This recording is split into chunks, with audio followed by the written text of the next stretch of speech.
So this video is going to focus on ionic bonds. It's going to focus on ionic bonds.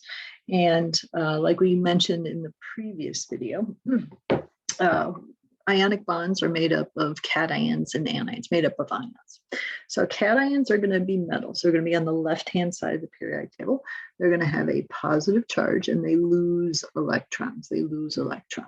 So for example, sodium, if I had to write a noble gas configuration, it would be neon 3s1, neon 3s1. Well, sodium is in the first column of the periodic table, so it's a +1 charge, but you should recognize with the noble gas configuration, the easiest way to complete its octet is not to gain a total of 7 more electrons, is to lose an electron. So it's going to have neon as its noble gas configuration of its electrons. It does not mean it's neon, it just means it's has the same number of electrons. So this is lost 1 electron. So the sodium has lost 1 electron. Anions on metals are going to be on the right-hand side of the periodic table. They're going to have a negative charge. They gain electrons. Again, they're going the fastest way to become a noble gas. That's the key. How can I become a noble gas? So chlorine, for instance, its electron configuration is neon 3s2 3p5.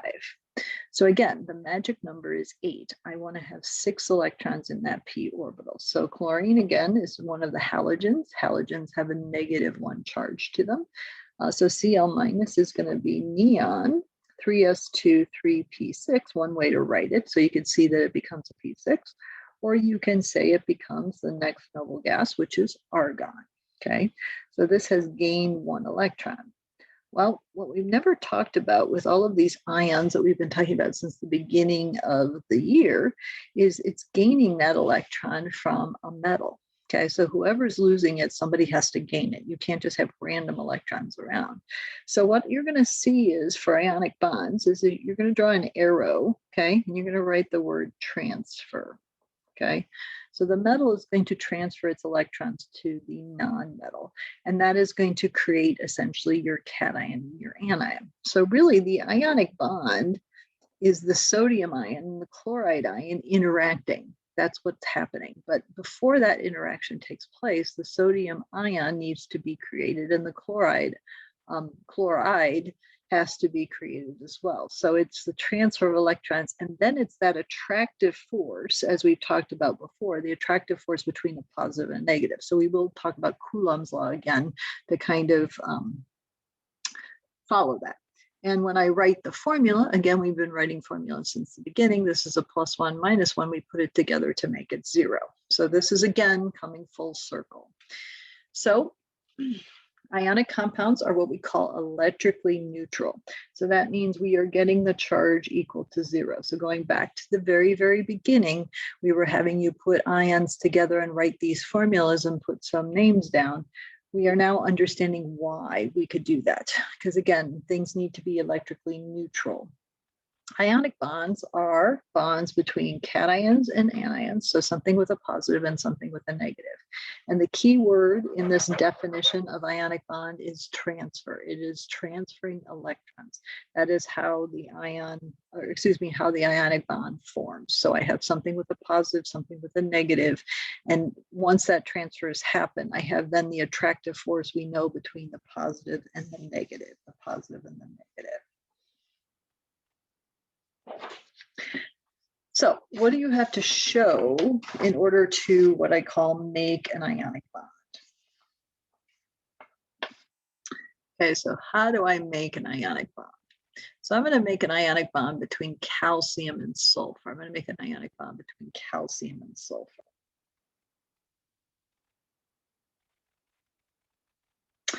So calcium is the metal, sulfur is the non-metal. Okay, so looking up on the periodic table, you should be able to, of course, write its electron configuration. So calcium is argon, 4s2. So again, metals are going to become the cation, so that it's going to transfer 2 electrons. That's what it seems to want to do because it has a 4s2. Sulfur, when you write sulfur's electron configuration, is neon 3s2 3p4. So it wants to accept 2 electrons. It's going to accept it from the calcium. It's going to accept it from the calcium. So again, this is a transfer. Okay, it's a transfer. So however many the metal loses is going to be how much the non-metal needs to take up. So you are then creating a calcium ion and a sulfide ion. Okay, again, remember we call them ides at the end. So calcium and sulfide is a +2 and a -2. So all I have to do is put it together to make that 0, So it is the bond here. It is the attraction between that positive and that negative that forms or makes that ionic bond. Okay, so this is the ionic bond. It is the attraction between the positive and the negative, So that's the kind of detail you need to express in order to say exactly how to make an ionic bond,